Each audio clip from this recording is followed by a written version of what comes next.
Welcome to tonight's journey through the world of online dating. Over the next hour and 50 minutes, we'll explore real stories from people who ventured into the digital dating landscape between 2020 and 2026. From heartwarming connections to hilarious mishaps, these are the tales that remind us that finding love, or even just a good story, often happens in the most unexpected ways. Let's begin our journey in March 2020, when the world changed overnight. The pandemic had just begun, and Jennifer was feeling restless in her studio apartment in New York City. Like millions of others, she watched her screen time skyrocket. Her dating app usage soared by over 130%. She wasn't alone. Across the country, people were swiping more than ever before. Tinder recorded 3 billion swipes on a single day, all from people stuck at home, hoping to make a connection. Jennifer decided to embrace virtual dating. She made a rule: all her dates would happen through video calls. She wouldn't let social distancing slow her down. On her first video date, the man looked years older than his profile suggested. Then he asked, after she mentioned she didn't rush into intimacy, "How fast do you move physically?" She wanted to throw her phone out the window. The next night brought another match, another video call. This one started promising. He seemed genuine, asking about her day. But then the conversation turned strange. He started talking about traveling the world together, making plans for adventures they'd take. It felt rushed, too intense for a first conversation. Then there was the Sunday morning text. A match asked to schedule a video date for that night. She agreed. An hour before they were supposed to talk, she confirmed they were still on. He never texted back. Later that night, he finally responded. He said one of his 2 dogs had died the night before and he was too upset to video chat. The funny thing was, he'd never mentioned having another dog. And if his dog had actually died the night before, why had he texted her so early that morning, eager to set up a date? After a week of video dates, Jennifer realized something. The screen time and the emotional work of talking to strangers about weathering a pandemic were catching up with her. She needed a break. When she told one of her matches this, he actually understood. She had set out determined not to let the pandemic slow her love life down, but she forgot that dating is a process. It takes time. Meanwhile, across the country in Spain, Maria Del Mar matched with someone on Tinder in April 2020, right during a complete lockdown. They started chatting through the app, unable to meet in person for months. But something about their conversations felt different. They clicked in a way that transcended the screen between them. 2 years later, they would be engaged. Back in the United States, Becca and Austin were both searching for serious relationships. When Becca saw Austin's profile, she was attracted by his big smile and adventurous travel photos. They went on a classic 2020 date, a walk outside. Both were nervous, both wearing masks, staying 6 feet apart as they talked. But even with the distance and the masks, they felt it. That spark. For some people, the pandemic accelerated relationships in unexpected ways. Jen and Michael found each other on Match in late 2019, but neither was eager to make first contact. As the world locked down in 2020, they finally connected. Their first date consisted of hot chocolate and board games in late March 2020. Despite the rolling lockdowns, they kept seeing each other. They bonded over movies, board games, and a mutual love of green spaces. By August 2020, Michael proposed. They had only been together for 5 months, but the pandemic had accelerated everything. In October of the same year, they married. Jen later said that although the timeline seemed fast, the pandemic made them realize what truly mattered. When you're living through a global crisis, you don't waste time on games or uncertainty.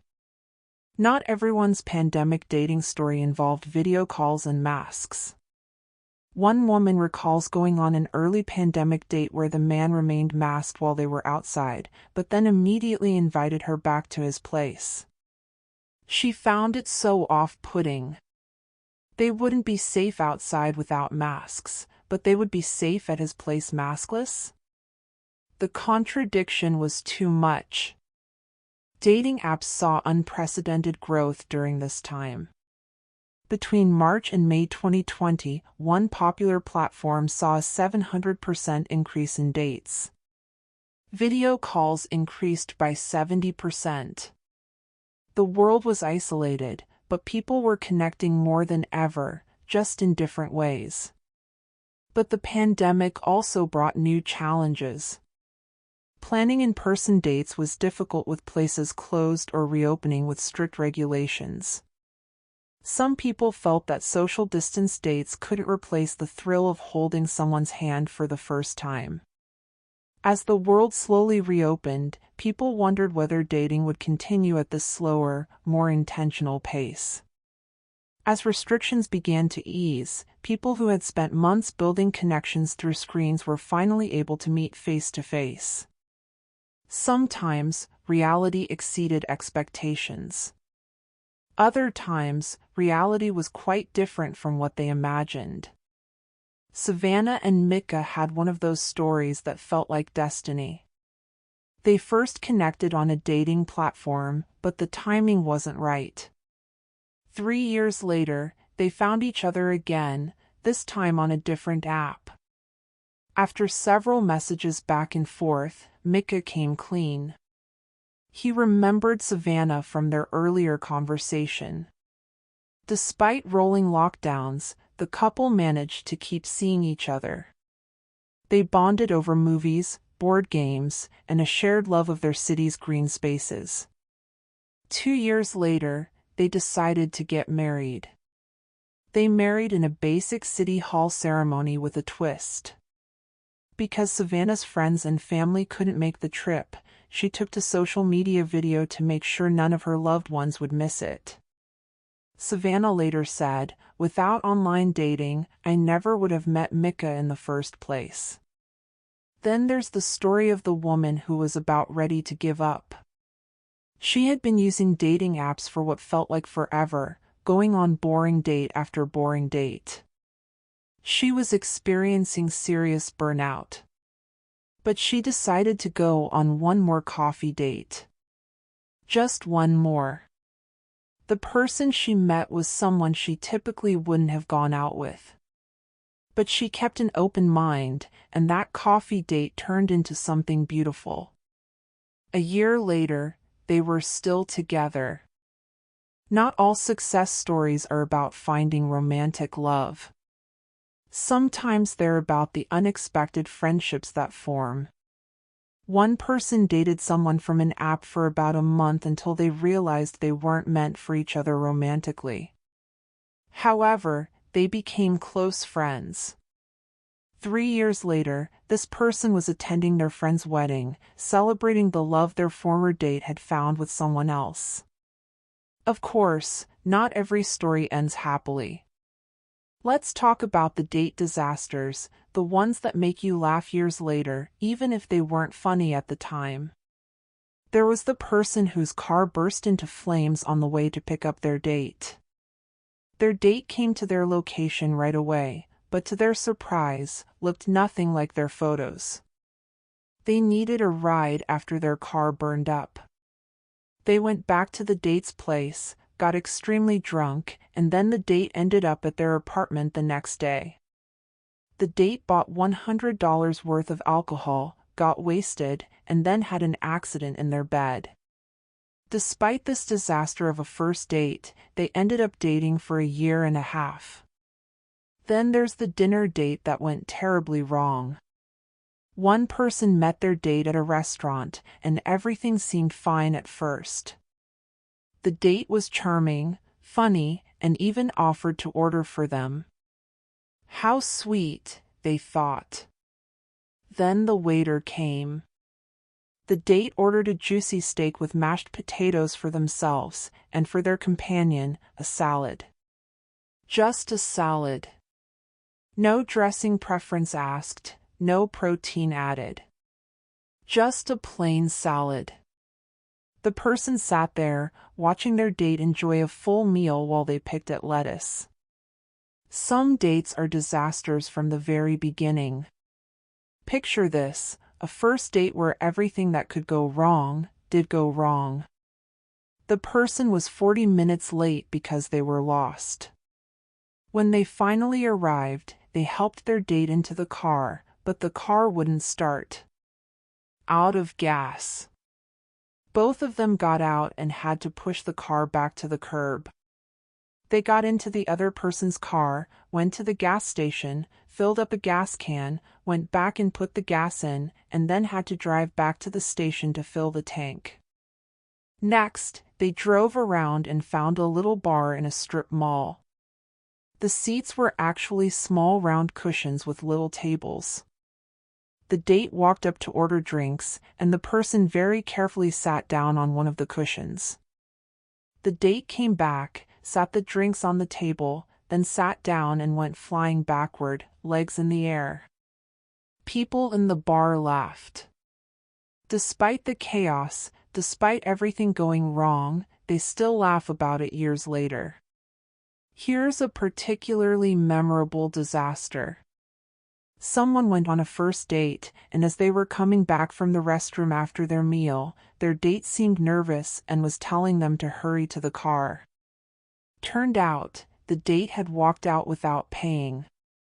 The person was mortified, had to go back in and settle the bill themselves, and obviously never saw that person again. Or the date who brought their resume to dinner. Not a metaphorical resume, an actual printed resume. They spent the entire dinner talking about their professional accomplishments, asking their date to review their credentials, as if this was a job interview.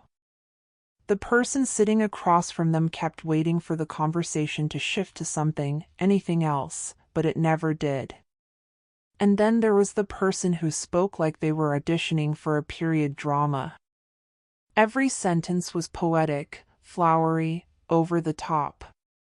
They described themselves as tall like a pine in a restless wind, boughs outstretched, chasing the glitter and glam of life. When their date didn't immediately declare undying love, they got genuinely upset. Food seems to be a common theme in dating disasters. There was the person who was invited to their date's apartment for dinner. The first thing they saw when they walked into the kitchen?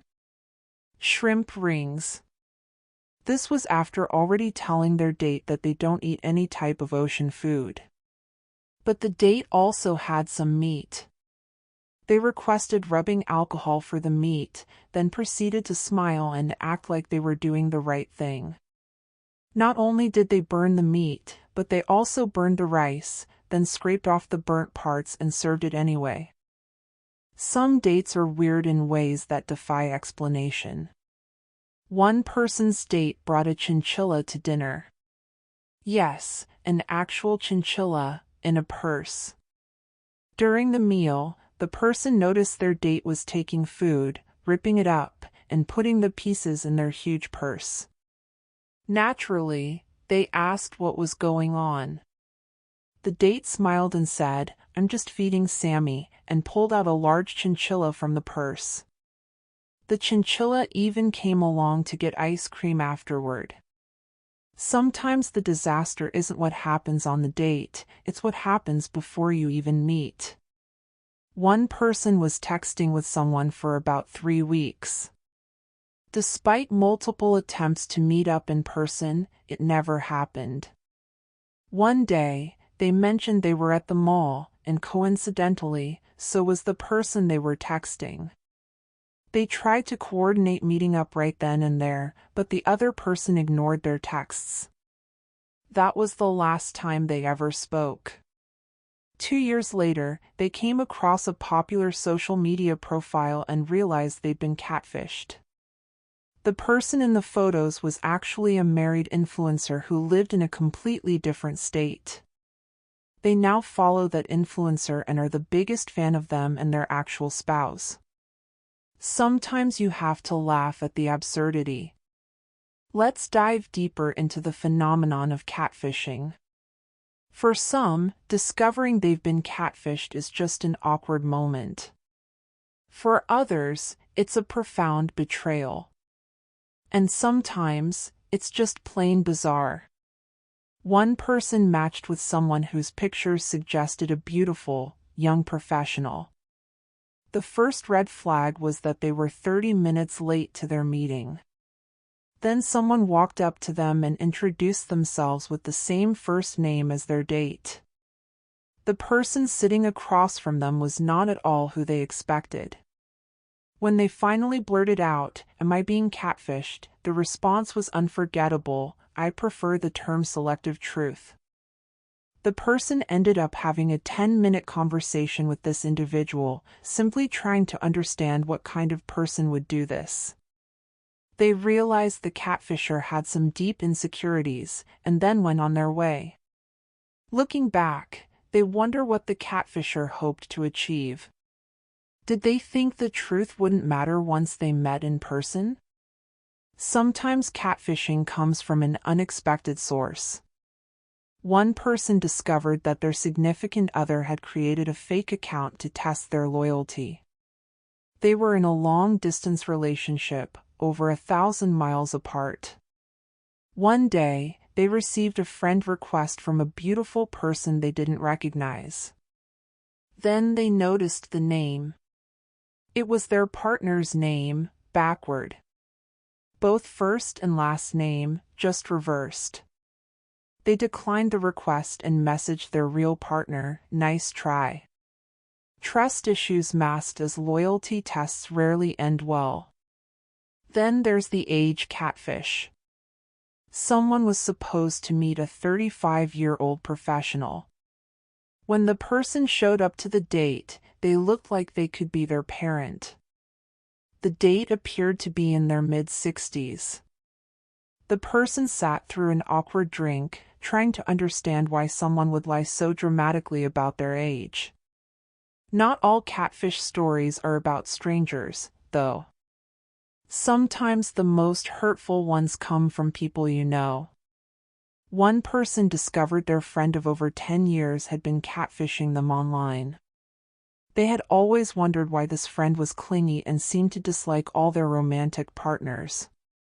The truth was devastating. The friend had created a fake online identity and had been in a secret emotional relationship with them for years. When the truth came out, the friendship ended.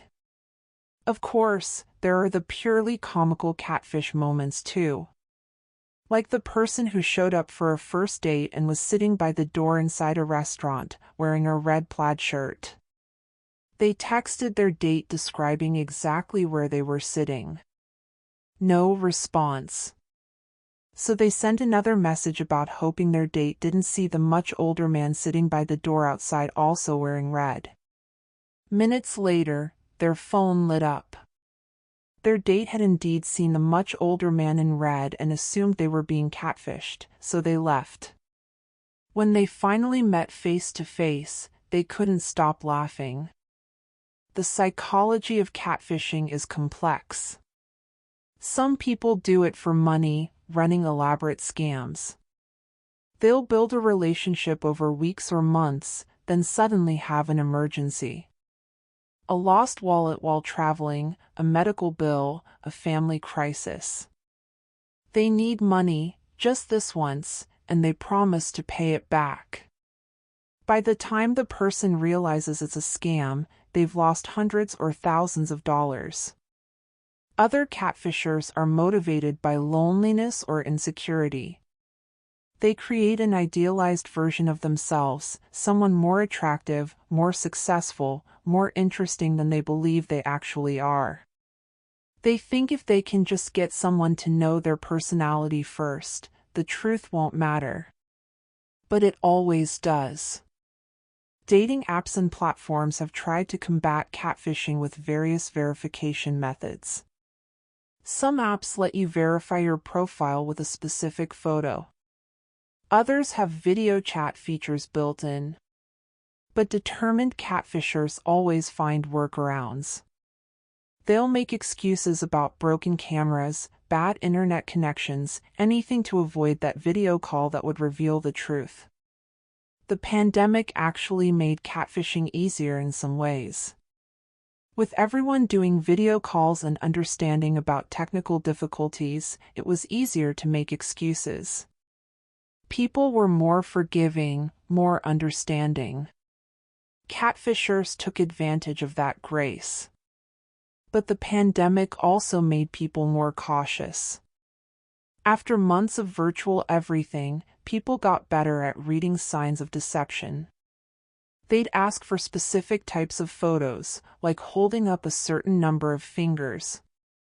They'd insist on video calls before meeting in person. The ones who refused these simple verification requests. Red flags. Let's shift our focus now to the lighter side of online dating.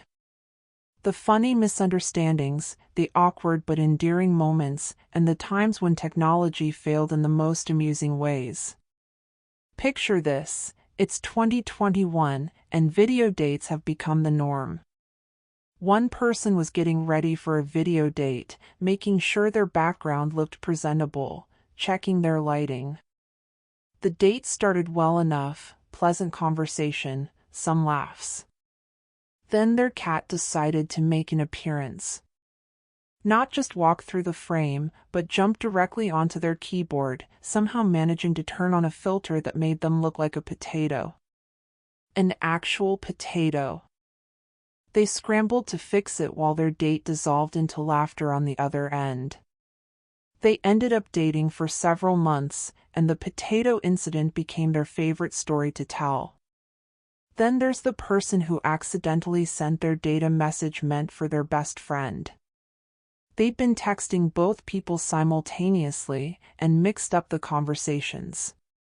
Instead of sending their date a sweet message, they sent, "I really hope this one isn't as boring as the last three." The date saw it immediately. There was no recovering from that one. Technology fails provided endless entertainment. One person was on a video date when their internet connection started glitching. Their date's face froze in the most unflattering expression possible, mouth half open, eyes half closed. They tried so hard not to laugh. When the connection finally stabilized, their date asked why they had such a strange smile. They couldn't explain without being rude, so they just said they were happy to see them. Years later, they're married, and they finally told their spouse about the frozen face moment. Some people got creative with pandemic dating. Unable to go to restaurants or movies, they had to think outside the box. One couple had their first date in a parking lot, sitting in camp chairs 6 feet apart, wearing masks, drinking takeout coffee. It sounds bleak, but they said it was actually romantic in its own way. No distractions, no noise from a crowded restaurant, just two people talking and getting to know each other. Another couple had their first several dates walking laps around a lake. Same lake, different conversation every time. They walked that lake so many times they joked they'd worn a path into the ground. When restrictions lifted and they could finally go to a restaurant, it felt almost too formal. They missed their lake walks. So even now, years later, they still take walks around that same lake. Then there are the profile picture mishaps. One person used a group photo as their profile picture, thinking it showed they were social. The problem? Their date showed up looking for the wrong person in the group. They'd assumed the most attractive person in the photo was their date. Not the best way to start things off. Or the person who used a photo from 5 years prior, when they had a completely different hairstyle and were about 30 pounds lighter. When they showed up to the date, their match did a double take. That person updated their photos that same night and learned that honesty is always better than the alternative. Some people embraced radical honesty in their profiles. One person wrote, "I'm awkward at small talk, I have 2 cats who run my life, and I'll probably talk about true crime podcasts for way too long. If you're still interested, let's grab coffee." They got way more matches than with their previous, more polished profile. Turns out, people appreciate authenticity. The rise of voice messages on dating apps led to some interesting discoveries. One person matched with someone whose profile was perfect.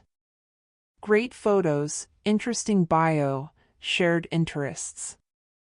Then they sent a voice message. Their voice was so unexpected, so different from what was imagined, that the person couldn't get past it. They politely ended things. On the flip side, someone else fell in love with their match's voice before ever seeing their face. They'd been sending voice messages back and forth for weeks, and the voice was so warm, so engaging, that by the time they finally video chatted, it almost didn't matter what they looked like. They've been together for 3 years now. Let's talk about the phenomenon of one more swipe syndrome. So many people have a story about being ready to delete the app, feeling burned out and tired, and then deciding to try just one more time. And that one more swipe ends up being the one that matters. One person was literally about to delete their profile. They'd had enough of boring conversations and disappointing dates. But something made them open the app one last time. They swiped right on someone who wasn't their usual type at all. Different interests, different background, even lived further away than their usual search radius. They almost swiped left. But they didn't. That match turned into a 3-hour coffee date, which turned into a relationship, which turned into a marriage. The pandemic created some unique dating traditions. With restaurants closed, people got creative. Picnic dates in parks became common. One couple had their first date at a park, sitting on a blanket, eating sandwiches they'd made at home. It was simple, inexpensive, and actually more intimate than a crowded restaurant would have been. They could actually hear each other talk. Socially distanced dating led to creative solutions. One person arranged a date where they each bought the same craft kit and assembled it together over video chat. It gave them something to do with their hands, took the pressure off constant eye contact, and gave them something to talk about. That person still has the little wooden birdhouse they made on that first video date. Then there was the rise of outdoor movie dates. People would find a park with a projector setup, or even create their own backyard movie situation. One couple had their first date at an outdoor movie screening. They sat on a blanket, 6 feet apart, watching a classic film under the stars. Afterward, they walked around the park, still maintaining distance, just talking. The date lasted 5 hours. The movie was only 2 hours long. Now let's explore the stories of people who found genuine connection and lasting love through online dating. These are the tales that remind us why people keep swiping, keep trying, keep believing. Camille and Nigel's story began with a different approach to dating apps. While Camille's friends were swiping based on looks alone, she was reading profiles, learning about the people behind the photos. That's how she found Nigel. Their profiles aligned in ways that went beyond physical attraction. Their first date was at a casual burger restaurant. Nothing fancy, nothing pretentious. Just good food and great conversation. Camille knew right away that she wanted him as her forever. 2 years later, they got engaged, and in May 2020, they celebrated their wedding. Then there's the story of two people who almost didn't connect. She was 34, feeling worn out from dating apps, ready to give up. He was outside her age parameters, older than she was looking for. But his profile was so well written, so genuine, that she felt she had to reach out. They started talking, and she quickly became put off by their differing views on certain topics. The relationship didn't start on the best terms. But after some persistence from him, she eventually agreed to meet for a morning coffee. What was supposed to be a half-hour date ended up being 6 hours of conversation. They've been together ever since. It's an excellent reminder that just because something starts a little rough doesn't mean you can't find common ground. One person recalls downloading an app and creating a profile on a whim. The very first day, they matched with someone special. They both mentioned in their profiles that they served at their places of worship on Sundays.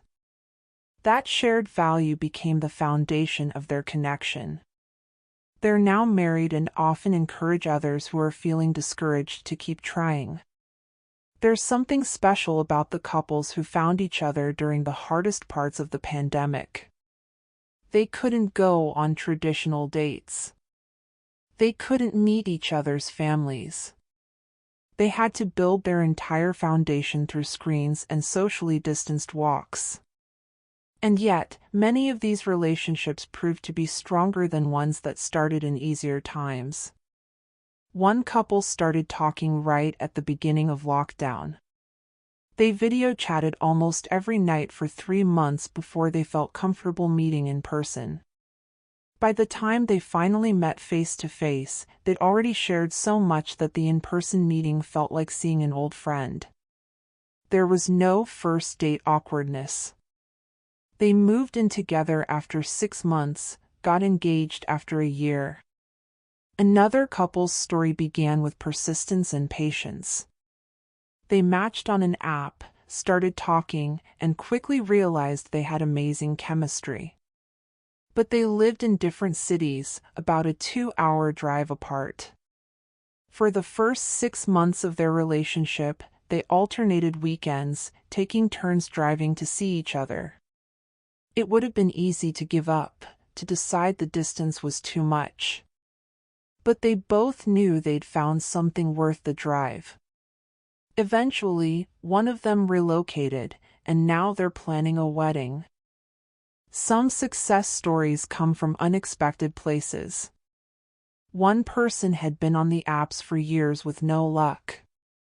They decided to try a different approach, being completely honest and vulnerable in their profile. They wrote about their anxieties, their past heartbreaks, their hopes for the future. They expected fewer matches, but the matches they got were higher quality. People who appreciated the honesty, who had similar experiences. The key to their connection? They both showed up as their authentic selves from the very beginning. No pretending to be cooler or more accomplished than they were. No hiding their quirks or insecurities. Just two people being real with each other, and that realness created a foundation of trust. Then there's the couple who bonded over a shared love of terrible movies. Their first date was watching a movie that had a 9% rating on a popular review site. They spent the entire time making fun of the plot holes and bad acting. It was so much more fun than a traditional dinner date. They now have a tradition of watching the worst reviewed movies they can find together.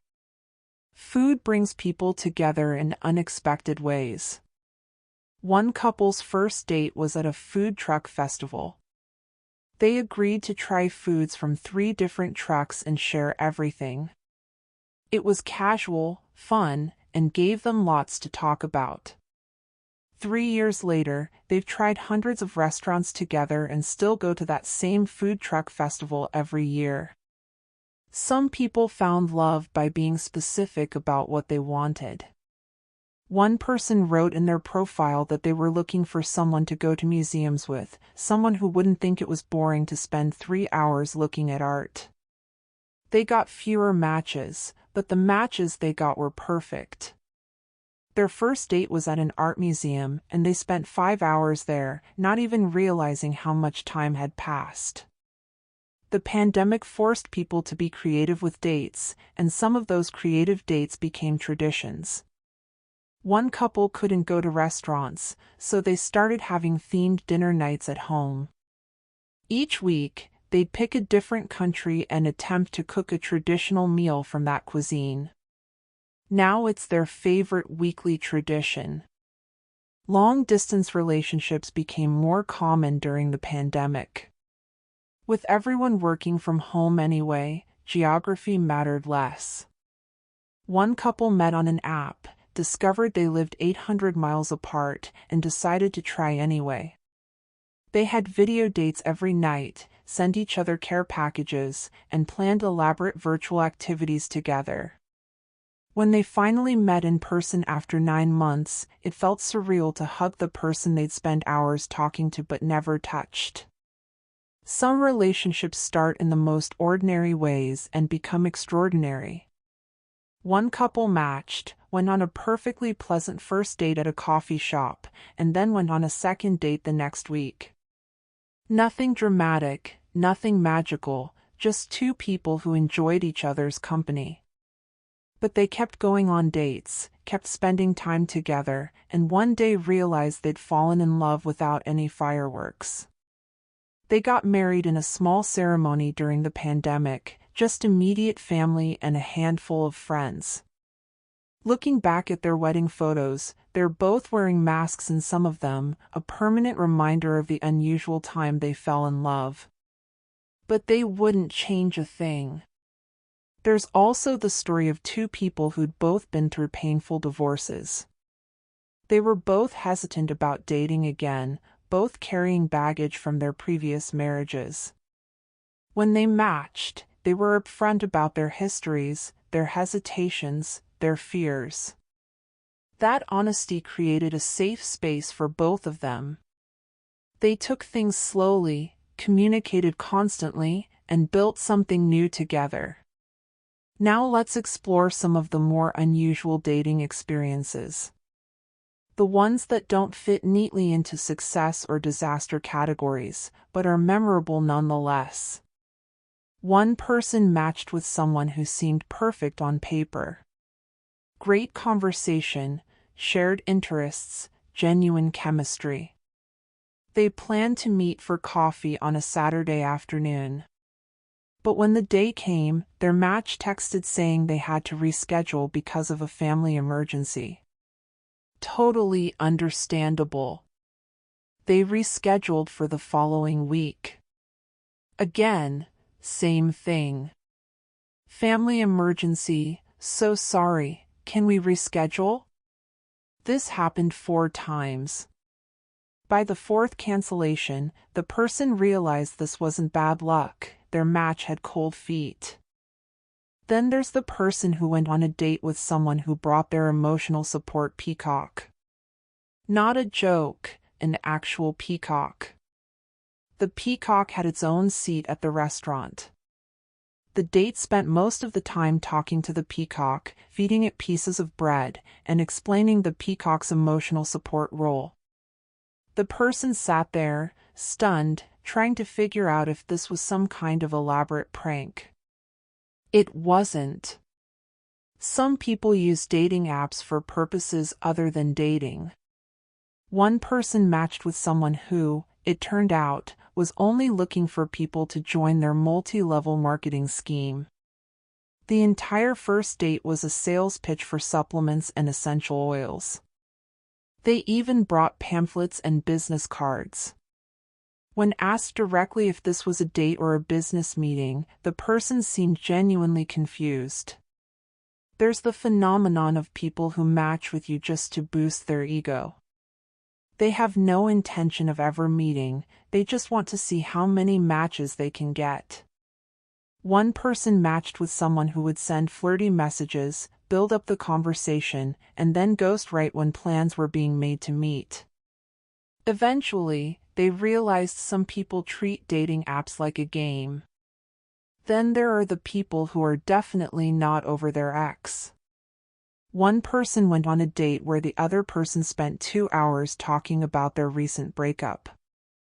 Every story, every topic somehow circled back to the ex. It was less a date and more a therapy session. The person tried to gently redirect the conversation, but it always came back to the ex. They wished their date well and suggested they might not be ready to date yet. Some dates are ruined by external factors beyond anyone's control. One couple was on their first date at an outdoor cafe when a sudden storm rolled in.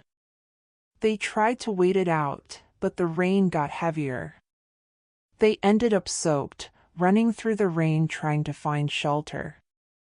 They ducked into a bookstore, dripping wet, laughing at the absurdity of it all. They browsed books for an hour while their clothes dried, and that unplanned bookstore adventure became the real first date.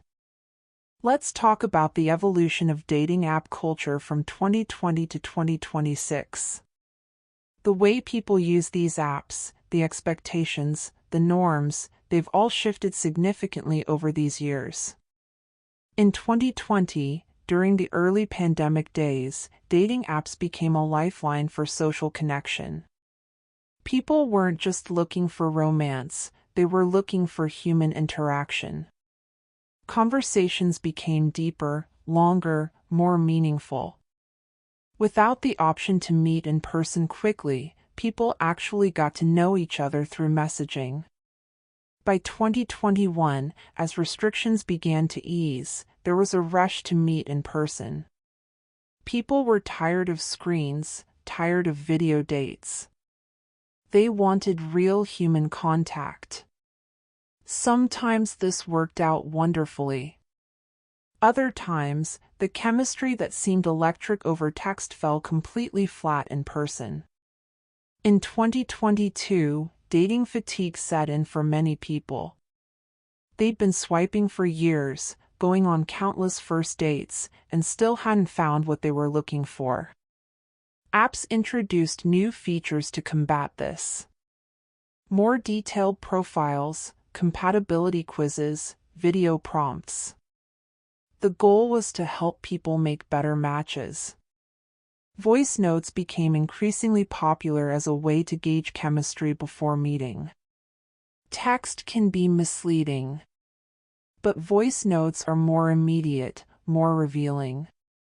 The way someone laughs, the rhythm of their speech, these things create a more complete picture. By 2023, there was a growing backlash against overly curated profiles. People were tired of photos that were clearly professionally taken. There was a movement toward authenticity, toward showing real life. Messy apartments in the background, casual selfies. The perfectly polished profiles started to seem insincere. As we near the end of our journey tonight, let's reflect on what these stories tell us about modern love and human connection in the digital age. Every story we've heard tonight, whether it ended in lasting love or spectacular disaster, represents someone taking a chance. They put themselves out there, made themselves vulnerable, risked rejection. That takes courage, even if it's just swiping right on a phone screen.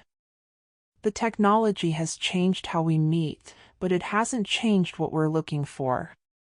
Connection, understanding, someone to share life with. The apps are just tools.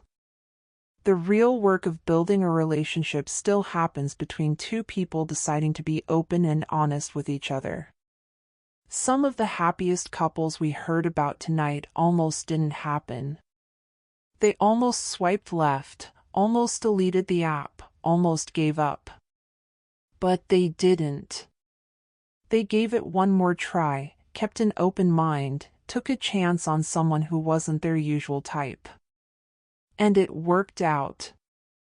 Other stories remind us that not every connection is meant to last, and that's okay too. Sometimes people come into our lives briefly, teach us something about ourselves, and then move on. All of it has value. The pandemic changed dating in ways we're still understanding. It forced people to slow down, to build emotional connections before physical ones. Some of those changes have lasted. People are more likely to video chat before meeting now, more cautious about safety, more appreciative of simple pleasures. Dating apps have democratized dating in many ways. You can meet people outside your usual social circles, people you'd never encounter in your daily life. The possibilities have expanded enormously. Yet despite all the challenges, the frustrations, the disappointments, people keep trying. They keep swiping, keep going on first dates, keep believing that love is out there somewhere. And often, they're right. The stories we've heard tonight span the spectrum of human experience. Joy and heartbreak, comedy and tragedy. They remind us that dating is fundamentally about hope. Hope that connection is possible, that loneliness doesn't have to be permanent. As you drift off to sleep tonight, remember that every person in every story was doing their best. Navigating an imperfect system, making mistakes, learning and growing. Just like you. Just like all of us. Sweet dreams, and may your own story unfold in ways that bring you joy, growth, and connection. Thank you for joining us on this journey. Good night.